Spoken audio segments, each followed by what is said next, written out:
नमस्कार, आप देख रहे हैं तहलका डिजिटल। मैं हूं दिग्विजय चौहान। खबर उत्तर प्रदेश में आपका स्वागत है। रुख करेंगे उत्तर प्रदेश की खबरों का। उत्तर प्रदेश के मुख्यमंत्री योगी आदित्यनाथ ने सोमवार को अपने आवास पर जनता दर्शन कार्यक्रम का आयोजन किया। इस दौरान उन्होंने प्रदेश भर से आए लोगों की समस्याओं को सुना और उन्हें तुरंत समाधान का आश्वासन भी दिया। जनता दर्शन के दौरान करीब 50 से अधिक लोगों ने अपनी फरियाद मुख्यमंत्री के सामने रखी। मुख्यमंत्री हर पीड़ित के पास खुद पहुंचे और उनकी शिकायतें सुनी। इस दौरान रायबरेली से आए एक किडनी और हृदय रोग से पीड़ित मरीज को देखकर सीएम ने तुरंत अधिकारियों को उसे लखनऊ के मेडिकल कॉलेज में भर्ती कराने का निर्देश भी दिया।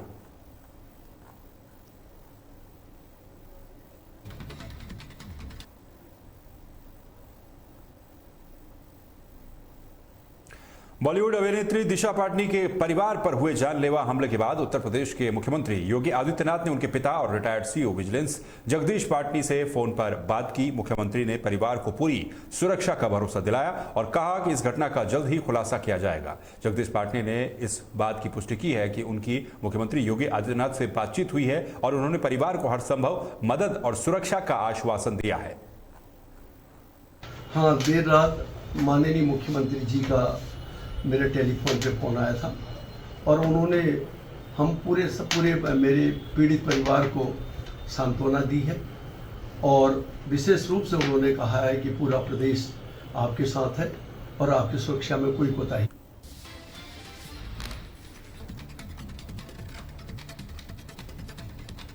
बांदा जिले में किसानों को खाद की कमी के कारण भारी परेशानियों का सामना करना पड़ रहा है। महीनों से चल रही इस किल्लत के चलते किसानों को अपनी खड़ी धान की फसल खराब होने की चिंता सता रही है। जिला प्रशासन की व्यवस्था पर सवाल उठाते हुए परेशान किसानों ने कोऑपरेटिव सोसाइटी के चक्कर काटने के बाद मुख्य मार्ग पर जाम लगा दिया। किसानों का कहना है कि वो कई दिनों से सुबह से भूखे प्यासे लाइन में खड़े होकर खाद का इंतजार कर रहे हैं, लेकिन उन्हें खाद नहीं मिल पा रही है। खाद की कमी से परेशान किसानों ने जाम लगाया और उसके बाद अपनी मांगों को पूरा करने की मांग की। लगातार आते जाते खाली पेट से किसी भी जनता ने कोई खाना नहीं खाया होगा। किस लिए आए हैं आप लोग? किस लिए आए हैं? किस लिए आए हैं? हम खाद के लिए आए हैं। कितने दिन हो गए आपको दौड़ते? 5 दिन हो गए लगातार दौड़ते दौड़ते हैं। आते हैं और जाते हैं, बस वापिस चले जाते हैं। खाद नहीं मिल रही? खाद नहीं मिल रही। नाम क्या है आपका? शिव प्रताप। कहाँ से आए हैं आप? दुगरेली। रेखा किस लिए बैठी हो धरने पर? खाद के लिए बैठे सर। कहाँ से आई हो आप? हम कायल से आए। बबेरू से कितनी दूरी है? 20 किलोमीटर। 3 किलोमीटर। कितने दिन से दौड़ रही हो खाद के लिए? 3-4 दिन हो गए सर। 3-4 दिन से खाद नहीं मिल रही। क्यों, क्या दिक्कत है? दिन भर भाई बैठे, किराया भाड़ा फूक के रोज 40 रुपया आई जाई बस। तब भी खाद बोरी तो कम से कम दे जो ज्यादा न दे। क्या कहते हैं विभाग वाले, खाद वाले क्या कहते हैं? खाद वाले खाता वाले का मिली या कूपन जाई का मिल जाती।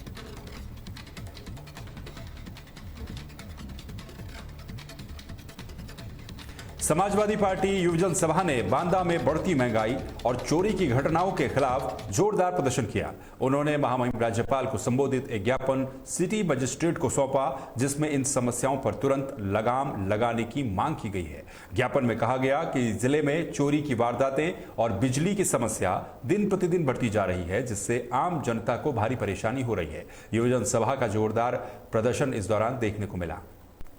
ब्रिगेड के तत्वाधानों में समाजवादी पार्टी की तरफ से ज्ञापन ध्वस्त कानून व्यवस्था को लेके, राइफल क्लब ग्राउंड को लेके, कटाई मिल में जो अनियमितता हुई, कुछ चिन्हित लोगों को जो आवंटन किया उसको लेके, इन तमाम मुद्दों पर किसानों की समस्याओं को लेकर समाजवादी पार्टी यूथ ब्रिगेड की तरफ से आज ये ज्ञापन देके राज्यपाल महोदया को संबोधित ज्ञापन दिया गया। का ज्ञापन था, आज क्या कार्यक्रम था? आज राज्यपाल महोदय को डीएम मैडम के द्वारा ज्ञापन जो भेजा गया है, वो जनपद पर बढ़ती अपराध और चोरी जैसी घटनाएं, जैसे कि राइफल क्लब मैदान को बेचे जाने के संदर्भ में हम आप सभी समाजवादी पार्टी के नेतागण, कार्यकर्ता और यूथ ब्रिगेड के नेतृत्व में आज डीएम मैडम को ज्ञापन दिया गया। क्या प्रदर्शन था आज समाजवादी पार्टी के मुलायम सिंह यूथ ब्रिगेड के जिलाध्यक्ष श्री विकास सिंह जी के नेतृत्व में ज्ञापन दिया जा रहा है। जनपद में जिस तरह से चोरियों की घटनाएं बढ़ी हैं, गांव-गांव में जो है चोरियां हो रही हैं, लेकिन प्रशासन मौन है। दूसरी तरफ जनपद में भारतीय जनता पार्टी के लोगों से मिल करके यहाँ के प्रशासन के द्वारा चाहे वो राइफल क्लब मैदान हो उसको बेचा जा रहा है, चाहे वो कटाई मिल हो। ऐसे तमाम संस्थान जो इस जनपद का गौरव थे और वो मैदान जहां यहाँ बहुत खिलाड़ी यहाँ से निकले हैं, उन मैदानों को जो बेचा जा रहा है, इसको लेकर के समाजवादी पार्टी की युवा शक्ति ने और समाजवादी पार्टी के पदाधिकारियों ने आज महामहिम राज्यपाल महोदय को ये ज्ञापन सौंपा है जिलाधिकारी के माध्यम से। और समाजवादी पार्टी के नौजवानों ने यह ऐलान किया है कि अगर हमारी मांगे नहीं मानी गई तो समाजवादी पार्टी सड़कों पर उतर करके लोगों को बांधा।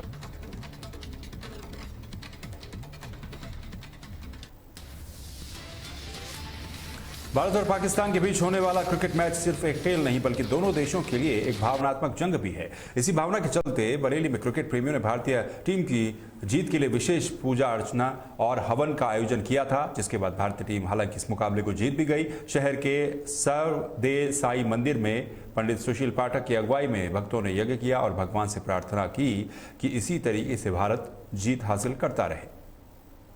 आज इंडिया और पाकिस्तान के बीच मैच है।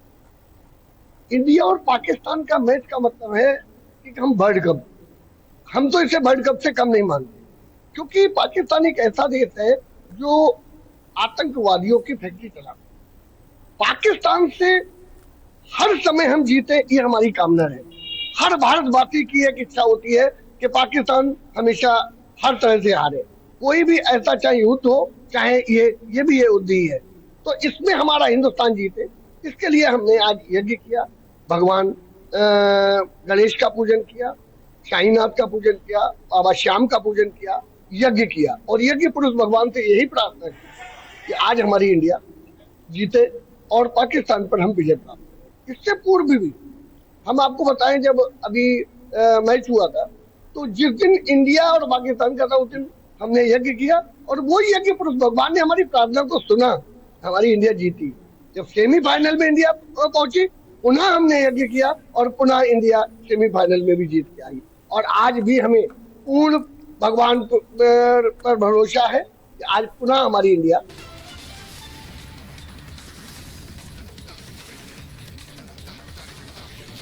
खबर रायबरेली से है, जहां निवासियों को जल्द ही बेहतर सड़कें मिलने की परियोजना शुरू होने जा रही है। शहर की मुख्य सड़क जेल रोड, जो पिछले कई सालों से खराब हालात में थी, उसके निर्माण के लिए शासन से मंजूरी मिल गई है। उत्तर प्रदेश सरकार ने नगर विकास विभाग ने इस परियोजना के लिए एनओसी जारी कर दी है।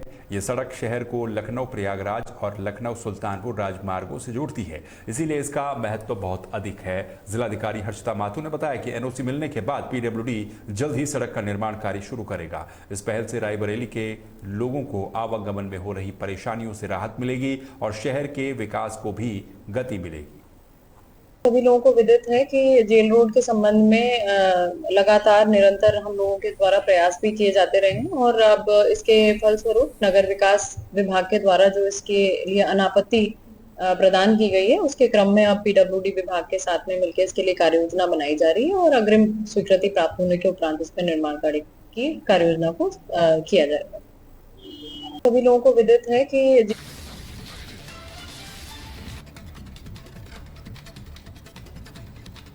उत्तर प्रदेश के अमरोहा जिले में एक रोजगार सेवक की संदिग्ध मौत को लेकर उसके परिजनों और ग्रामीणों ने सोमवार को एसपी ऑफिस पर जमकर प्रदर्शन किया। घटना को 16 दिन बीत जाने के बाद भी आरोपियों की गिरफ्तारी न होने से नाराज लोगों ने धरना दिया और आरोपियों की जल्द गिरफ्तारी की मांग की है, जिसके बाद से एसपी अमित कुमार आनंद ने प्रदर्शनकारियों को आश्वासन दिया है कि मामले की जांच पड़ताल कर दोषियों के खिलाफ सख्त कार्रवाई की जाएगी। पीछे से हमारे गाँव के वीरेंद्र सिंह और जितेंद्र सिंह और उनके साथ 4 लोग और थे। वो बुलेरो गाड़ी लेके आए और उनके पीछे लगा दी। जो सीसीटीवी कैमरे में उनकी फुटेज भी आई है। उसके पीछे एक बाइक भी थी, जिस बाइक के पीछे जो बंदा बैठा है उसकी हमने पहचान भी कर ली है, उसका पूरा फोटो भी मैच कर लिया है। सारे सबूत हमारे पास हैं। हमने थाना नौगावा इंस्पेक्टर साहब को सारी चीजें दी हैं। उन्होंने हमारी पहले तो रिपोर्ट ही नहीं लिखी, फिर हम डीआईजी के यहाँ गए अपनी माता जी को लेकर। वहां ले जाकर हमने उनको सारी चीजें बताई तो उन्होंने वहां से ऑर्डर किया। जो भी हुआ, उन्होंने शाम को 5 बजे मेरे भाई को बुलाकर थाने में वो रिपोर्ट दर्ज कर ली। उसके बाद 10 दिन हो गए हैं, अभी तक कोई कार्रवाई नहीं हुई है। सारे आरोपी घूम रहे हैं बाहर। मेरा भाई कहीं जाता है तो उसको धमकियां देते हैं या फिर बाइक से गिराने की कोशिश करते हैं। कितने आरोपी? इसमें 7 या 8 लोग हैं, जिसमें से 2 की हमने नाम।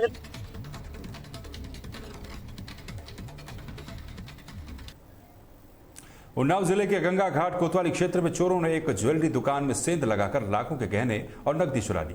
पुलिस ने मौके पर पहुंचकर जांच शुरू की। साथ ही फॉरेंसिक टीम ने भी घटनास्थल से सबूत जुटाए हैं और आसपास लगे सीसीटीवी कैमरों की फुटेज भी खंगाली जा रही है। पुलिस ने जल्द ही घटना का खुलासा करने का आश्वासन दिया है।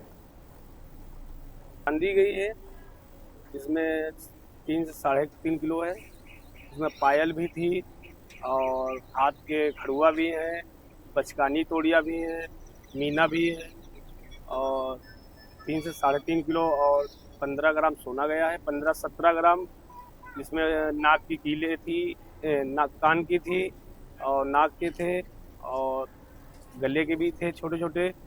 15-17 ग्राम वो गया है, प्लस 35 से 40 हज़ार रुपये नगद गया है। निरंकारी ज्वेलर्स भाई जी बैठते हैं, मनीष सोनी। कल किस समय कैसे जानकारी कैसे हुई? आज सुबह जानकारी हुई, कोई 5 बजे यहाँ से कॉल गई, तब जानकारी हुई। तब हम लोग आए यहाँ तो शटर फैला था और तिजोरी गायब है यहाँ से। और उसके बाद एक एक्सल यहाँ पड़ा मिला था। करीब 6 साल से। कभी नहीं।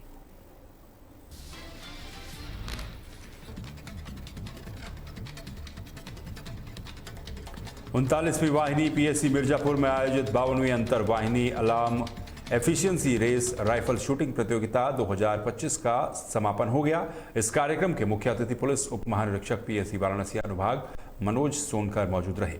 इस प्रतियोगिता में पीएससी पूर्वी जोन की कुल 10 वाहिनी, जिनमें प्रयागराज, फतेहपुर, आजमगढ़, झांसी, वाराणसी, कानपुर और सोनभद्र की टीमें शामिल थी, जिसमें लगभग 250 खिलाड़ियों ने भाग लिया। 52वीं अंतर वाहिनी पीएससी प्रतियोगिता का भव्य तरीके से समापन किया गया। टीमों ने प्रतियोगिता शूटिंग की प्रतियोगिता थी, जो कि सौभाग्य की बात है कि 39 बटालियन को प्राप्त हुई। यहाँ पे कमांडेंट साहब और उनकी टीम ने बहुत ही सफल इसको आयोजन को कार्य रूप दिया और आपने की उपस्थिति भी सराहनीय है। यहाँ पे समय समय पे खेलों का आयोजन होता है। विशेष रूप से मैं प्रशंसा करना चाहूँगा 39 बटालियन मिर्ज़ापुर की टीम ने, जो कि चल वैजयंती प्रतियोगिता की विजेता रही है, और 20 बटालियन की वो भी विजेता रही है। और स्पेशल खिलाड़ी के रूप में कामेश्वर और चंद्रेश ने बहुत उच्च कोटि का प्रदर्शन किया, जिन्होंने कई मेडल प्राप्त किए। मैं इन दोनों जो विशेष रूप से मेडल प्राप्त किए, इन लोगों को बोला है कि लोग अन्य जो हमारे खिलाड़ी हैं उनको भी समय समय पर इस तरह का मार्गदर्शन दें कि और अच्छे।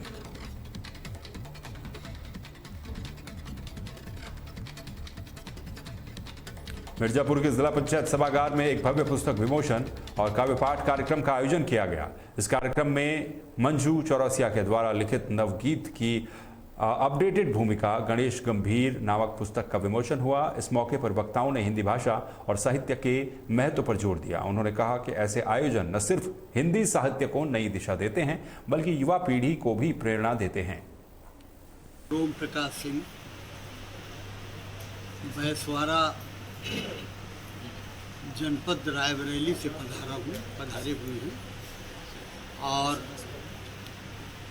वह भैंसवाड़ा जहाँ मुल्ला दाऊद, मलिक मोहम्मद जायसी, आचार्य महावीर प्रसाद द्विवेदी, आचार्य नंदुलारे वाजपेयी, डॉक्टर रामविलास शर्मा, डॉक्टर शिवमंगल सिंह सुमन, सुमित्रा कुमारी सिन्हा और अजित कुमार, कीर्ति चौधरी जैसी तमाम साहित्यकारों की एक परंपरा है। उस परंपरा को जीवंत बनाए रखने के लिए हम हिंदी के प्रचार प्रसार में राष्ट्रीय फलक पर घूमा करते हैं, प्रयास करते हैं कि हमें भारत में एक बार पुनः राष्ट्रभाषा हिंदी के रूप में स्थापित हो जाए। अभी तक हमारे देश में कोई भी सरकार रही हो, इतना ध्यान नहीं दिया गया। मुझे याद है कि जब मैं ताशकंद के अंतर्राष्ट्रीय सम्मेलन में गया था तो उस समय मैंने ये मुद्दा रखा था और ताशकंद की उस सभा में सर्वसम्मति से राष्ट्रभाषा हिंदी के लिए प्रस्ताव पारित किया गया और भारत सरकार के पास भी भेजा गया, संयुक्त राष्ट्र संघ पर भी भेजा गया, लेकिन अभी तक उसका कुछ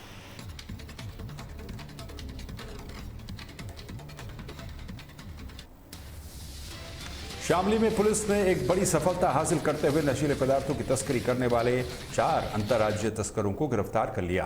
ये तस्कर नेपाल से अफीम लाकर उत्तर प्रदेश और पंजाब जैसे राज्यों में भेजते थे। एसपी शामली एनपी सिंह ने बताया कि सहारनपुर मंडल में डीआईजी अभिषेक सिंह के नेतृत्व में ऑपरेशन सवेरा अभियान चलाया जा रहा है, जिसका उद्देश्य नशे के कारोबारियों पर शिकंजा कसना है। पुलिस अब उनके पूरे नेटवर्क को खंगाल रही है और इस मामले में शामिल सभी लोगों के खिलाफ सख्त कार्रवाई की जाएगी। कि आपको मालूम है सहारनपुर रेंज में डीआईजी महोदय के द्वारा सवेरा ऑपरेशन चलाया गया, जिसमें नशा विरोध अभियान में चला है। जनपद शामली में भी हमारे यहाँ काफ़ी सक्रियता इसमें पुलिस दिखा रही है। विगत रात्रि में एक स्कोडा कार को रोक के चेकिंग करने का प्रयास किया गया, तो कुछ लोग भागने के प्रयास में गिरफ्तार किए चौसाना को, और उनके पास से 1 किलो 200 ग्राम अफीम बरामद, जिसके अंतर्राष्ट्रीय कीमत 12 लाख रुपये के आसपास है। इसमें 4 लोग बैठे हुए थे जो मूलतः तिकुनिया लखीमपुर के रहने वाले थे, और उनका नाम क्रमशः गुरनेव, अंग्रेज, गुरप्रीत और नरवेल सिंह है।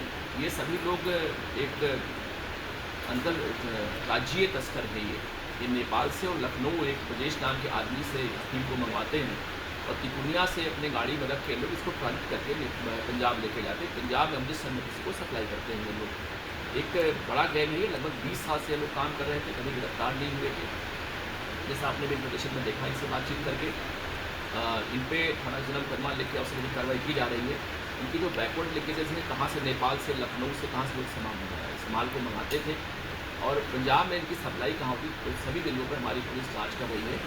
और जो भी इसमें और भी लोग प्रकाश करेंगे तो हम बड़ी कार्रवाई करके सबको जेल भेजेंगे। हमारा प्रयास है कि जनपद सामने में नशे का एक बड़ा कारोबार पहले स्टार्ट में था, हम लोग बंद करें इसको। इवन चाहे यहाँ लोग यूज करते हैं उसको हम लोग बंद करेंगे, या चाहे वो लोग ट्रांजिट वाले हैं उनको हम लोग बंद करेंगे, जिससे पूरा जनपद हमारा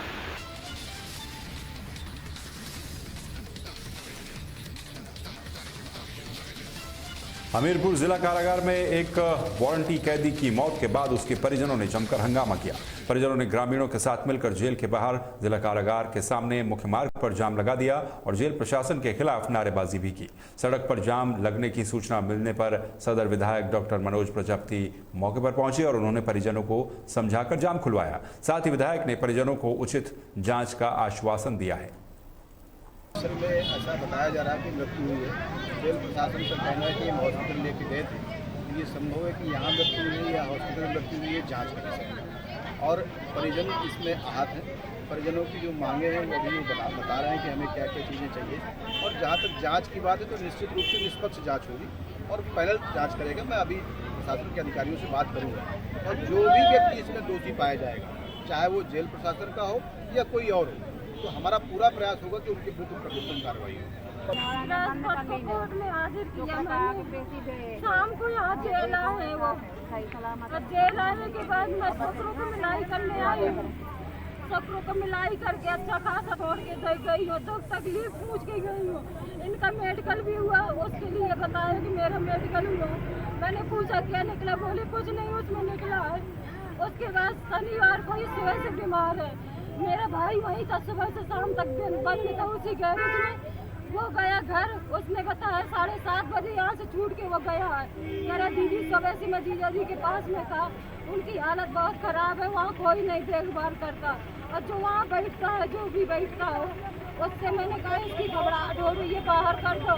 तो कह रहा था बिल्कुल से मारूंगा अगर बाहर लेके आओगे। उसके बाद शनिवार की पूरा दिन, पूरी रात, संडे का पूरा दिन इन लोगों ने मुझे खबर नहीं दी कि बीमार है तेरा। फिर संडे को 3-4 बजे ये लोग फोन कर रहे हैं कि डिडबो।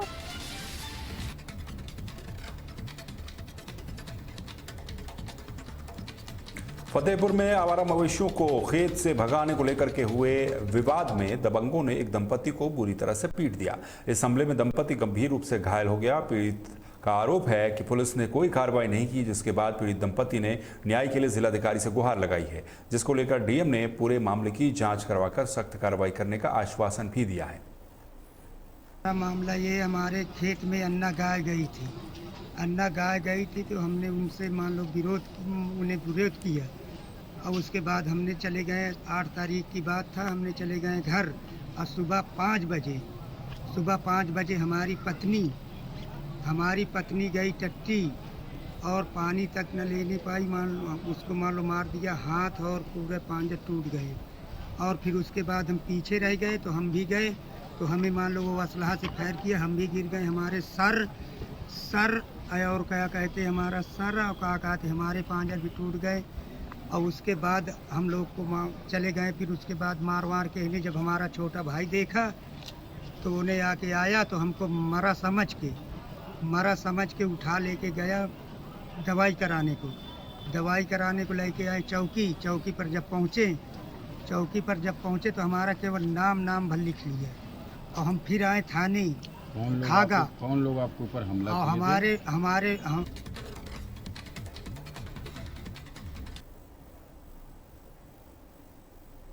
उत्तर प्रदेश की खबरों में फिलहाल के लिए बस इतना ही। बाकी खबरों के लिए अपडेट्स के लिए आप देखते रहिए तहलका डिजिटल। नमस्कार।